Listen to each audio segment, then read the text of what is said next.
Pop culture hot takes are everywhere. But only one podcast helps you figure out what they really mean. Stop everything! It's the place for you to unapologetically overthink pop culture. With me, Beverly Wang. And me, Hannah Reish. Find Stop Everything now on the ABC Listen app. ABC Listen. Podcasts, radio, news, music and more.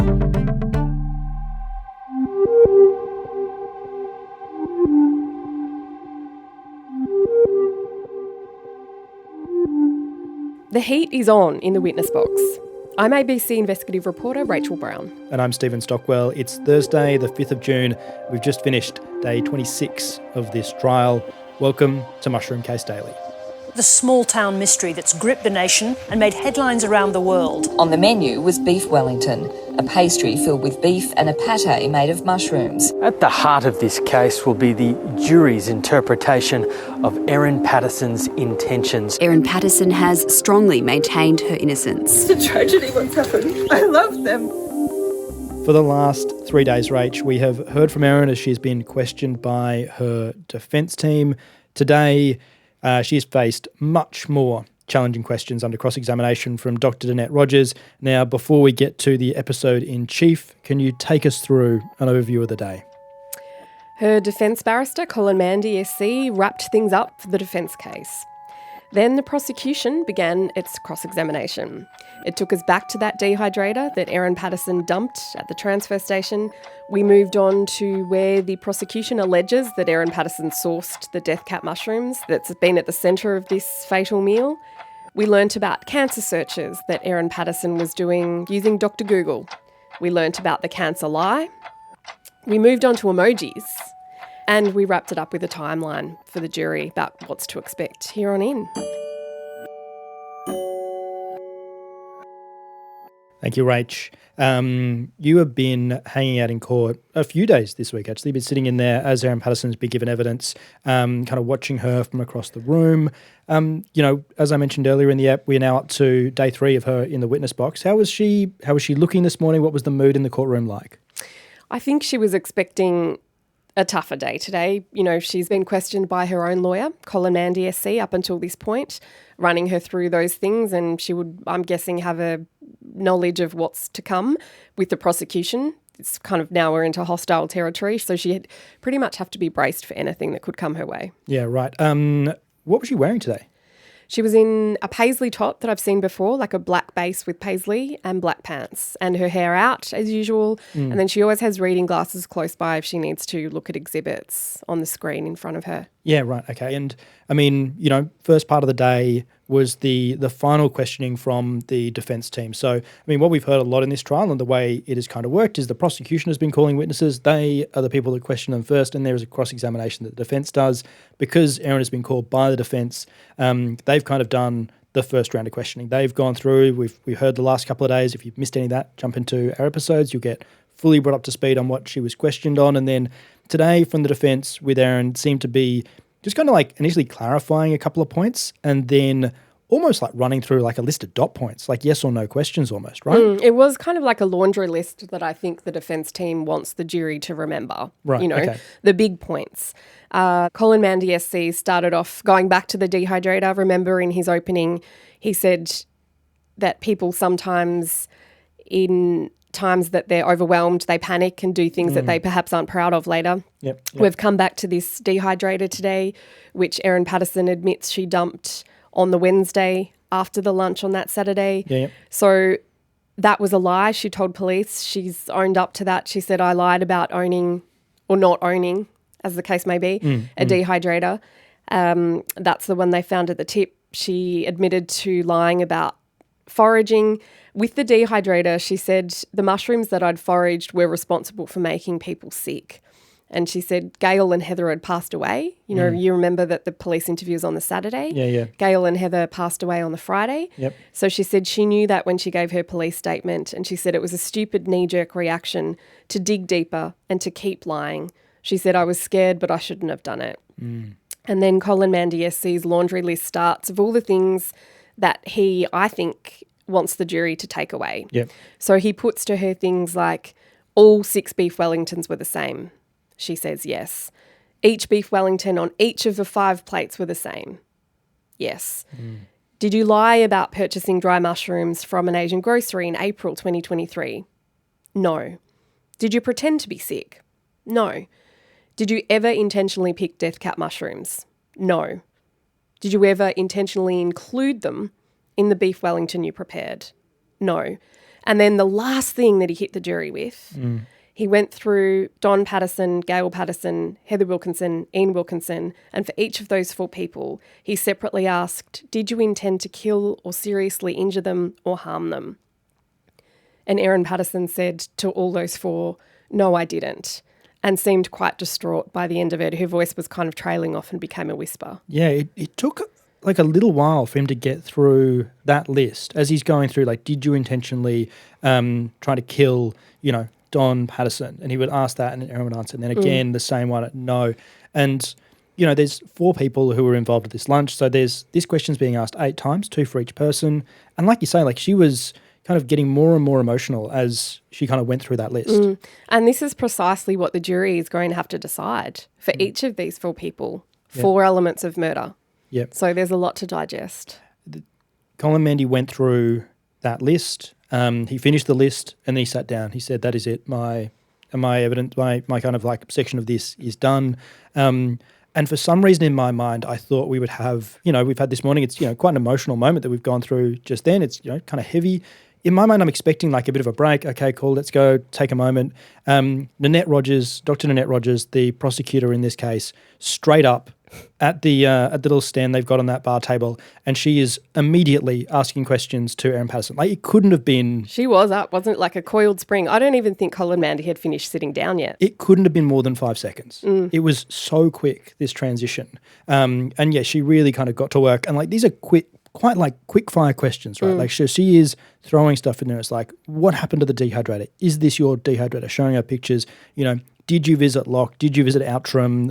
What about these kind of like death cap mushroom posts? Yeah. Are they your fingerprints on the dehydrator? And Erin said, well, if that's my dehydrator, like if that's the one that's in the bin. And so we went through these one after the other, and Dr. Rogers says to Erin, I suggest that you saw Christine McKenzie's post on iNaturalist on the 18th of April 2023 about death cap mushrooms in Locke.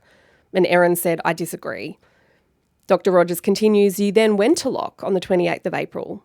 Erin says, well, I don't know if I did.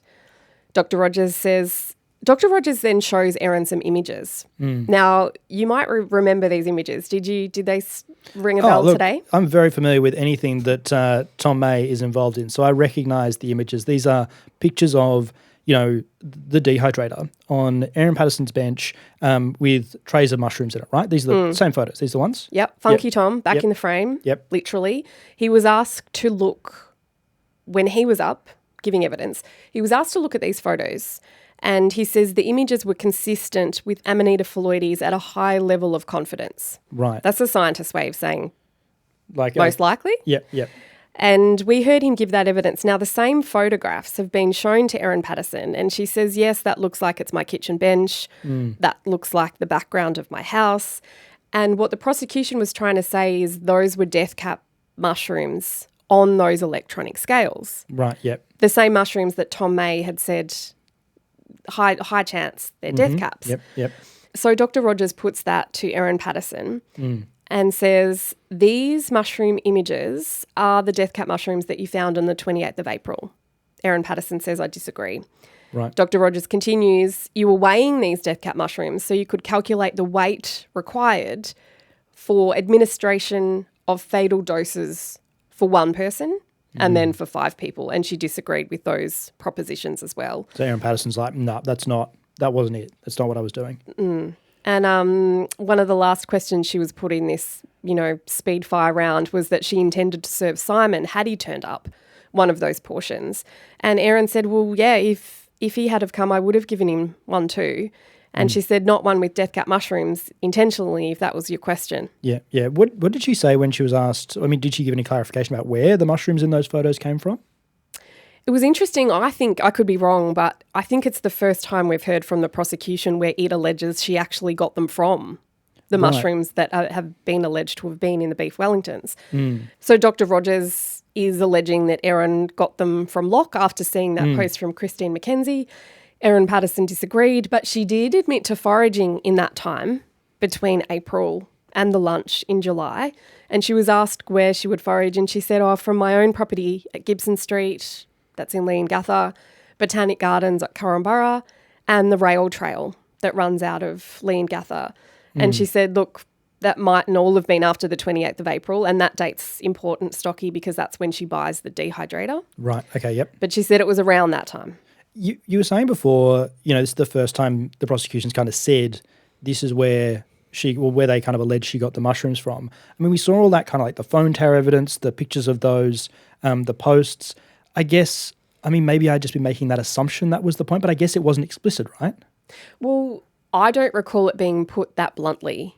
Right. Okay, good. Yeah, it's good to kind of have that clarification. It's one of those things, I think about a lot with this trial. There's so much that we don't kind of get tied off as we go through. Yeah. Like we're noticing this, I guess, less and less now. We're hearing some of these things come back together. And we can make mental leaps ourselves, which isn't ideal. Yeah. So it's good when it's rounded up for us. Yeah. And again, just another quick clarification. She has admitted at this point to foraging for mushrooms. She has. She says, yes, around that time I was foraging for mushrooms in those 3 places I just mentioned. Yep.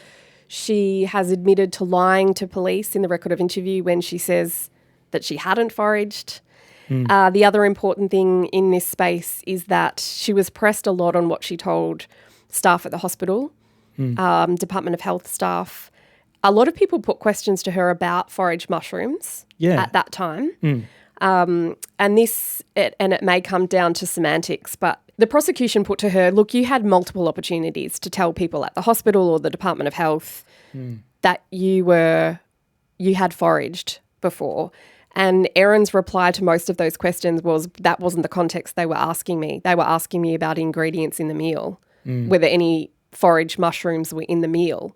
And at that point, I didn't think there was. Yeah, right. Okay. And something we spent a lot of time on this afternoon was this cancer lie. Now, we have heard this from a number of different people, particularly Ian Wilkinson, who's the only surviving guest from the lunch, saying that Erin Patterson at the lunch told them that she had cancer, and that was, she was at that lunch basically to ask for advice on how to break that news to the kids, or that was the purpose for having these people around. Basically, we heard more about that from Erin yesterday, saying the reason that she was asking them about that was to cover for another medical procedure she was going to have, weight loss surgery, and she'd need help. But today, Dr Nanette Rogers, the prosecutor, really spent hours questioning Erin Patterson on this lie, lots of different angles, and really kind of tried to drill into different points, who she told what, when, who she lied to, all of that. And the various facets of that lie. Yeah, Stocky, she began quite forcefully saying, all right, let's move to the so-called cancer lie. And it's like, here we go. You could tell we're going to spend a lot of time on this. Dr. Rogers really wants to nail down what was going on, why people were told this. Yep. So I want to start with talking about the screenshots. We've heard of screenshots of searches that Erin Patterson was doing for ovarian cancer, brain cancer, what stages of those certain cancers, what symptoms you would have. Yep. Now, it was put to her that she accessed these images around May 2023, and Erin Patterson replied, look, I remember that was something that I was worried about at the end of 2021, maybe going into 22. Yep. But she said, I don't think I did that in early 2023. The reason they were putting this to her is because Dr. Rogers proposed that information would allow Erin to tell a more convincing lie about having cancer. Right. Okay. And this is where the kind of the nuance and semantics got a bit confusing, because Erin Patterson asked Dr. Rogers, are you asking me what I did or what's possible from those screenshots, hypothetically? She said, theoretically, that's true. That would help build out someone's lie, but that's not what I was doing. I was just Googling these symptoms because back then I was worried I might have some of these conditions. And she also rejected the idea that she was coming up with this cancer lie as a legitimate reason to get people to this lunch. I think the way that Dr. Nanette Rogers is kind of questioning Erin Patterson is getting like really specific about what evidence people have given and what was said at the lunch. So Erin Patterson told the court that she'd initially thought she did have an issue with her elbow. She said she'd had pain for a number of weeks. She'd told Don and Gail what she was worried about. Then she said it started to resolve, and she was a bit sheepish about that she'd probably whinged a bit too much about it. But she kept that story going because she said the care that she got from them was something that she wanted to continue. She said, I felt a bit embarrassed that they made me feel loved and cared for in the way that they were asking after me. So that story kind of perpetuated a little bit, but she admitted she'd never had a needle biopsy, never had an MRI.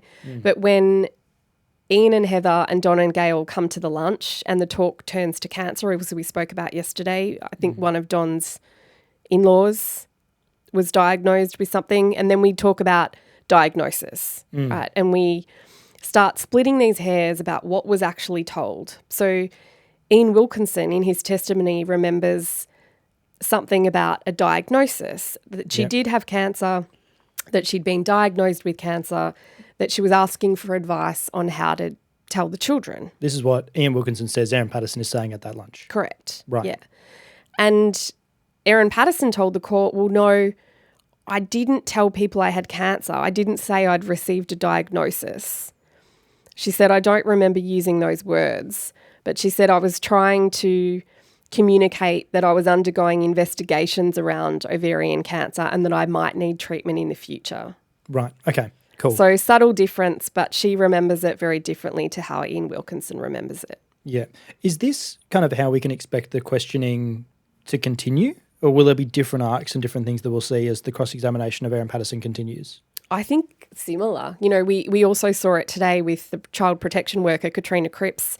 Her talk with Erin Patterson came up again, and Dr Rogers was trying to ascertain, look, you know, you told her that this medical issue was the reason for the lunch, to discuss a medical issue. And Erin Patterson said, look, I told her that we discussed it, but I never said it was the reason for the lunch. Right. So the jury's really going to have to dig in to the various sides of various stories. Yeah. Something we've spoken about in this podcast, kind of at length from a few weeks ago, were messages between Erin Patterson and some of her Facebook friends. So these are messages that she has sent after basically kind of having a disagreement with the Patterson family. She's been frustrated that they're not helping her kind of resolve an issue with her estranged husband, Simon. It's about her in-laws. And in these messages, there was some very strong language and also some emojis. And at the time, we didn't know what the emojis were. We couldn't kind of like dive into them in the way that was kind of, you know, satisfying to me. But what we got today was a much better idea of what these were, including an interpretation from Erin Patterson. Again, you're right. This all comes down to interpretation. So the emojis during the trial, we've learned at some points, you know, we've just heard the defence or prosecution use the word emoji and not actually tell us what it is. People were straining to see in the overflow room, trying to get closer to the screen to work it out themselves. It comes back to that time when there was chat on the family's Facebook or Signal chat about child support payments. Don and Gail didn't really want to interfere in or adjudicate, should I say. Yep. Some of the Facebook friends that Erin had been writing to said that she kind of got a bit frustrated at the response of Don and Gail that you know, then they won't adjudicate, but they'll pray for the children. Cue the emoji. Yeah, and so this is it. So Dr Nanette Rogers today was reading through these messages, and there's a few points that she kind of landed on as she's reading through it. So I can't remember the exact wording of these messages, but it's, you know, oh, look, we've spoken to, you know, this is from Don and Gail. Look, we've spoken to Simon. We don't really get his side. We, you know, he won't tell us his side, so we can't adjudicate. But why don't, you know, we recommend that you pray for the children. And that, you know, Erin's response, what is in the message after Erin says the recommendation is to pray, are these two, what she described as eye-rolling emojis. Yeah, but after that, more pop up that I think Dr Rogers was suggesting was the same emoji. And Erin Patterson said, oh, I'm not so sure. That's an emoji with a straight line for the mouth. And where was Nanette Rogers going with this point? What was she trying to make out of this? Well, Dr Rogers, thinking it's an eye roll, says, I suggest you are mocking their advice to you, you know, and mocking the religious component of this conversation. And she says, no, that's not true. I wasn't mocking. I was frustrated. And so, I mean, what would you even call that emoji, Stocky, with? What was again, I'm not sure how you would describe it. With the straight line it's for just a mouth. Two eyes, straight mouth through the middle. That was, I'm not really sure how you would describe something like that. Yeah, it's more ambiguous than the ones like the melt or embarrassed and ones like that. Yeah. And I guess all of that in the context, so you've got the context of where this was coming from, where this emoji chat kind of arose from. It's around this conversation that Dr Nanette Rogers is having with Erin Patterson, kind of questioning her Christianity. Dr Rogers tried to say that she told one of the women on the Facebook chat that she was an atheist, which Erin Patterson today said, no, I never did that. And she said, this particular name was put to her, were you a close friend of hers? And she said, nope. Remember that? Yeah. It was very blunt. It was a... and she said, this conversation, this chat had been going for 4 years with these women, but there were certain things that she wouldn't have told people like this woman in question. Yeah. Rach, it's interesting looking at that difference, I think, between the way that Erin Patterson was questioned by her defence team and then again by the prosecution. And I was interested, I wasn't in the room, you were in the room today, just at how that kind of process works, like what it's like for Erin in that space. Like, is she looking at her defence team for like clues, for a nod, like how she should be approaching questions, or is she just sort of getting on with it? How's it work? I have noticed her looking quite intently at whoever's doing the talking at that time. So when Justice Beale asks some questions, which he's quite good at, he likes filling the gaps for the jury if I think he's worried that something might have been stepped over too quickly, she'll look very intently at him. Yep. So whoever's talking, I haven't really seen her looking too much at her defence counsel. I haven't seen them looking at much at the jury. They're looking at their notes. Yep. I've only noticed that Colin Mandy SC has jumped up a couple of times. If the question seems to be bamboozling her, there was a couple of questions today, double negatives, and so she said, I don't really know how to answer that because it's a double negative. Or if there were too many propositions in the one sentence. So Dr Rogers was asked to break it down a couple of times. So at that point, he'll jump up for Erin to say, can you phrase this a bit differently? Yeah, and I noticed even Justice Beale, to Nanette Rogers at one point was like, actually, no, that question, you can't ask it that way. You've got to break that down. There's like... too many clauses. Yeah, there's 4 questions in that one. You've got to do it one at a time.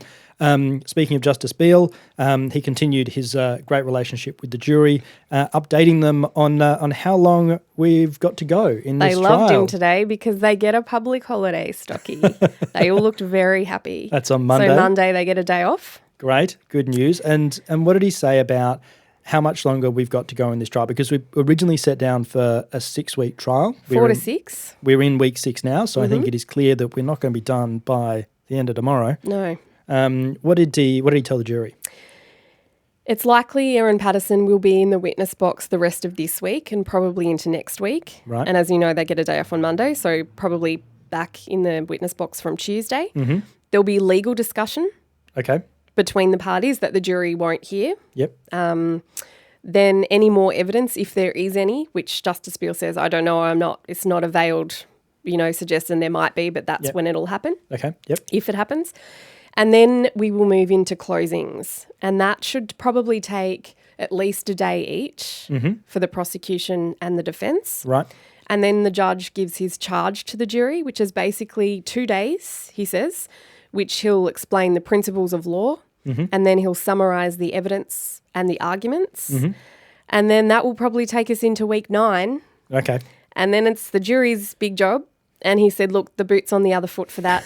None of you can tell me what you need to do in that time. It's how long is a piece of string. Take all the time that you need.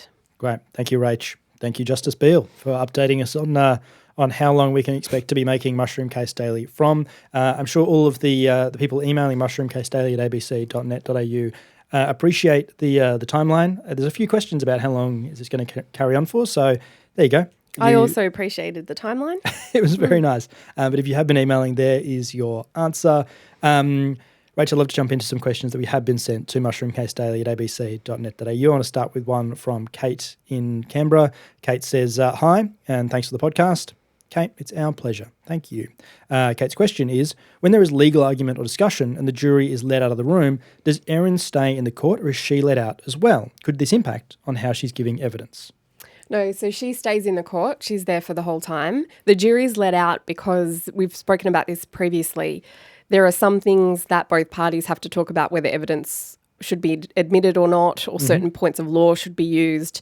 So they don't get to hear that, as to not taint their mind before the deliberation process. But Erin does get to hear all that. Great. Thank you, Rach. Thank you, Kate in Canberra. I have another question here from Karina on the New South Wales South Coast. Karina says, "Hi, Rachael and Stephen. Thanks for your excellent coverage of the trial." Thank you, Karina. Karina's question is, during witness questioning, especially fast-paced questioning, do lawyers refer to notes in hand? How much is improvised and how much do they look at their notes, if at all? A lot of preparation goes into trials like this. You know, we're into week 6. It's a lot of work. I think both parties work very long nights. I did notice a couple of times today, Dr Rogers in cross-examination, some of the things that she was putting to Erin Patterson, she had transcripts ready to go from what various people said in previous testimony. But at times when the conversation veered off to something perhaps she wasn't expecting, she said, "Sorry, Your Honour, we'll have to come back to this so I can check some notes." So I think it's quite a fluid process. She also has people on her team that would be frantically looking things up if they feel like that's where the evidence is taking it. Yeah, for context, Karina, there's, it's not just Dr Nanette Rogers standing up there. There's a couple of assisting solicitors that are just sitting next to her, and then there's also some other kind of associates that are working with them kind of around the table. Probably used the totally wrong word there. Jane Warren and Sarah Lenthal have been working with Dr Nanette Rogers. Yeah, and there's some other people that sit around that table whose names I don't know, but whose faces I'm very familiar with. Thank you, Karina. Great question. Thank you, Rach. And finally, Rach, question here from Tanya. Tanya says, "I'm obsessed with the podcast." Thank you, Tanya. "I wish the episodes were longer." Look, it's, a lot of work as it is. Tanya wonders if the jury will be given any advice from the judge or legal experts before they make a decision about the verdict. They will, and that's largely what I just said is part of the judge's charge. They'll learn about the principles they should consider. Right. The judge will summarise the evidence and arguments for them. He'll remind them that they are the judges of the facts. Great. So that's up to them. He advises them on law and how to apply that law, but they are the judges of the facts. Great. Thank you, Rach. Thank you, Tanya. And thank you for listening. If you've got a question you'd love us to answer, send us an email, mushroomcasedaily@abc.net.au. We love hearing from you. All your feedback, all your thoughts are so welcome and so helpful. So we appreciate all of you getting in touch. Please continue to do so. That is all for today's ep. Rach, what have we got coming up tomorrow? Erin Patterson is back in the witness box for day 2 of her cross-examination under Dr Rogers. Had a real moment there. Day 2, I was like, wait, no, it's been 3. No, it's going to be 4, of course. Day 2 of cross-examination. Thank you, Rach. Thanks, Stocky. Be back in your feed then.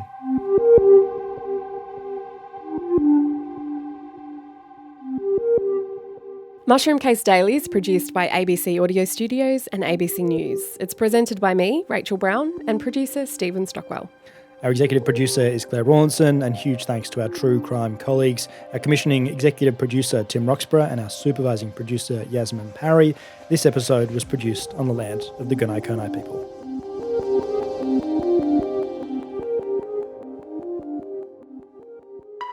Hello, I'm Manushka Matanda-Doughty, the presenter of Diddy on Trial from BBC Sounds. Sean Diddy Combs is facing a fight for his freedom as his hugely anticipated trial starts for sex trafficking, racketeering with conspiracy, and transportation for prostitution. He denies all the charges. I'll be bringing you every twist and turn from the courtroom with the BBC's correspondents and our expert guests, so make sure you listen and subscribe wherever you get your BBC podcasts.